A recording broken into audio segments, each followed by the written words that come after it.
Hi, boys and girls. I'm going to be reading Chapter 8 of Hatchet with you all today. So, let's go ahead and get started. Chapter 8. At first, he thought it was a growl. In the still darkness of the shelter in the middle of the night, his eyes came open and he was awake, and he thought there was a growl. But it was the wind. A medium wind in the pines had made some sound that brought him awake. He sat up and was hit with the smell. It terrified him.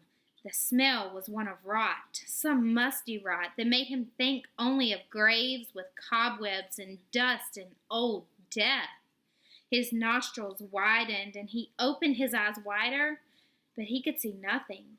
It was too dark, too hard dark, with clouds covering even the small light from the stars, and he could not see. But the smell was alive and full in the shelter. He thought of the bear, thought of Bigfoot and every monster he had ever seen in every fright movie he had ever watched, and his heart hammered in his throat.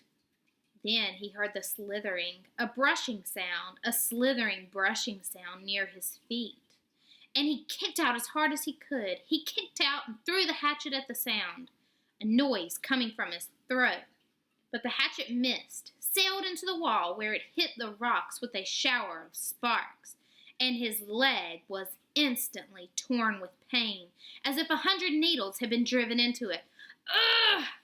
Now he screamed with the pain and fear and skittered on his backside up into the corner of the shelter, breathing through his mouth, straining to see, to hear.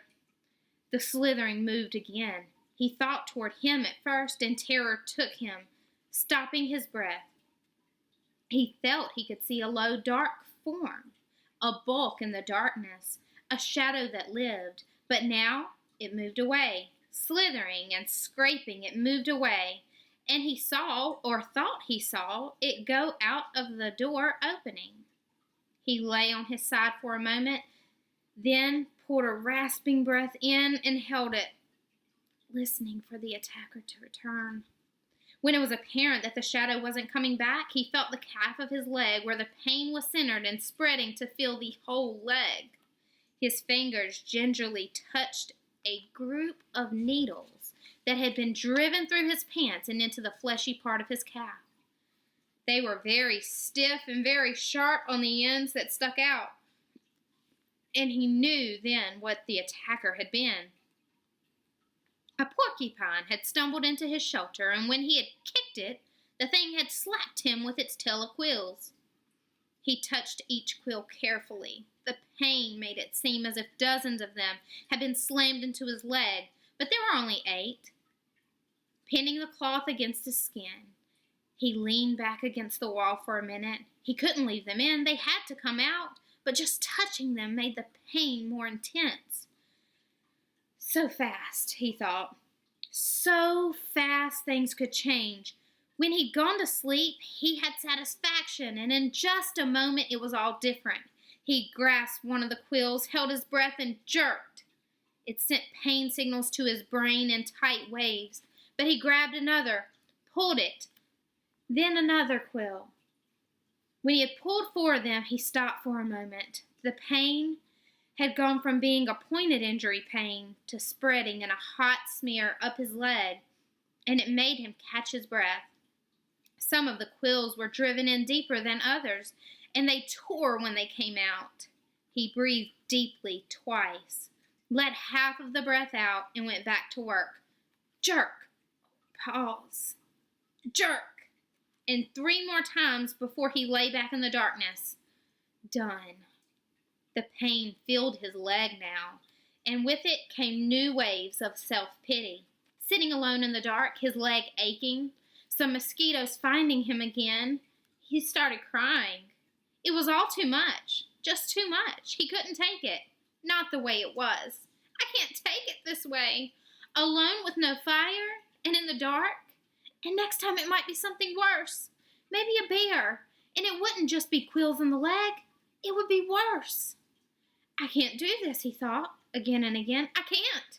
Brian pulled himself up until he was sitting upright back in the corner of the cave. He put his head down on his arms across his knees. with stiffness taking his left leg, and cried until he was cried out. He didn't know how long it took, but later he looked back on this time of crying in the corner of the dark cave and thought of it as when he learned the most important rule of survival, which was that feeling sorry for yourself didn't work. It wasn't just that it was wrong to do or that it was considered incorrect. It was more than that. It didn't work. When he sat alone in the darkness and cried and was done, all done with it, nothing had changed. His leg was still hurt, it was still dark, and he was still alone. And the self-pity had accomplished nothing. At last he slept again, but already his patterns were changing and the sleep was light, a resting doze more than a deep sleep, with small sounds awakening him twice in the rest of the night. In the last doze period before daylight, before he awakened, finally with the morning light and the clouds of new mosquitoes, he dreamed. But this time it was not of his mother, not of the secret, but of his father at first, and then of his friend Terry. In the initial segment of his dream, his father was standing at the side of the living room looking at him, and it was clear from his expression that he was trying to tell Brian something. His lips moved, but there was no sound, not a whisper. He waved his hands at Brian, made gestures in front of his face as if he were scratching something, and he worked to make a word with his mouth, but at first Brian could not see it. Then the lips made a shape, but no sound came out. Ma. Brian could not hear it, could not understand it, and he wanted to so badly. It was so important to understand his father, to know what he was saying. He was trying to help, trying so hard, and when Brian couldn't understand, he looked cross, the way he did when Brian asked questions more than once. And then he faded. Brian's father faded into a fog place. Brian could not see, and the dream was almost over, or it seemed to be, when Terry came. He was gesturing to Brian, but was sitting in the park at a bench, looking at a barbecue pit for a long time. Nothing happened.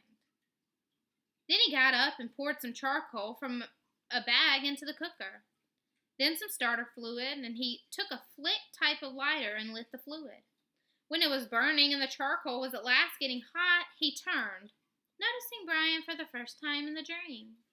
He turned and smiled and pointed to the fire as if to say, "See? A fire." But it meant nothing to Brian, except that he wished he had a fire. He saw a grocery sack on the table next to Terry. Brian thought it must contain hot dogs and chips and mustard, and he could only think of the food. But Terry shook his head and pointed again to the fire, and twice more he pointed to the fire. Made Brian see the flames and felt his frustration. And Brian felt his frustration and anger rise, and he thought, all right, I see the fire, but so what? I don't have a fire. I know about fire. I know I need a fire. I know that. His eyes opened, and there was light in the cave, a gray, dim light of morning. He wiped his mouth and tried to move his leg, which had stiffened like wood. There was thirst and hunger, and he ate some raspberries from the jacket. They had spoiled a bit, seemed softer and mushier, but still had a rich sweetness. He crushed the berries against the roof of his mouth with his tongue and drank the sweet juice as it ran down his throat. A flash of metal caught his eye, and he saw his hatchet in the sand where he had thrown it at the porcupine in the dark. He scooched up, wincing a bit, when he bent his stiff leg and crawled to where the hatchet lay. He picked it up and examined it and saw a chip in the top of the head. The nick wasn't too large, but the hatchet was important to him. It was his only tool. He shouldn't have thrown it. He should keep it in his hand and make a tool of some kind to help push an animal away. Maybe a staff, he thought, or a lance, and save the hatchet. Something about the dream and his father and Terry, but he couldn't pin it down. Ah! He scrambled out and stood in the morning sun and stretched his back muscles and his sore leg. The hatchet was still in his hand, and as he stretched and raised it over his head, it caught the first rays of the morning sun. The first faint light hit the silver of the hatchet, and it flashed a brilliant gold in the light, like fire. That's it, he thought. That's what they were trying to tell me. Fire! The hatchet was the key to it all. When he threw the hatchet at the porcupine in the cave and missed and hit the stone wall, it had showered sparks. A golden shower of sparks in the dark. As golden with fire as the sun was now. The hatchet was the answer. That's what his father and Terry had been trying to tell him. Somehow he could get fire from the hatchet. The sparks would make fire.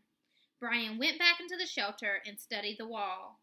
It was some form of a chalky granite or sandstone, but embedded in it were large pieces of a darker stone, a harder and darker stone. It only took him a moment to find where the hatchet had struck. The steel had nicked into the edge of one of the darker stone pieces. Brian turned the head backwards so he would strike with the flat rear of the hatchet and hit the black rock gently. Too gently, and nothing happened. He struck harder, a glancing blow, and 2 or 3 weak sparks skipped off the rock and died immediately. He swung harder, held the hatchet so it would hit a longer sliding blow, and the black rock exploded in fire. Sparks flew so heavily that several of them skittered and jumped on the sand beneath the rock, and he smiled and struck again and again. There could be fire here, he thought. I will have a fire here, he thought, and struck again. I will have fire from the hatchet. And that, boys and girls, is the end of Chapter 8. Tomorrow we will pick up with Chapter 9. Thank you for paying attention. Yes. See you tomorrow.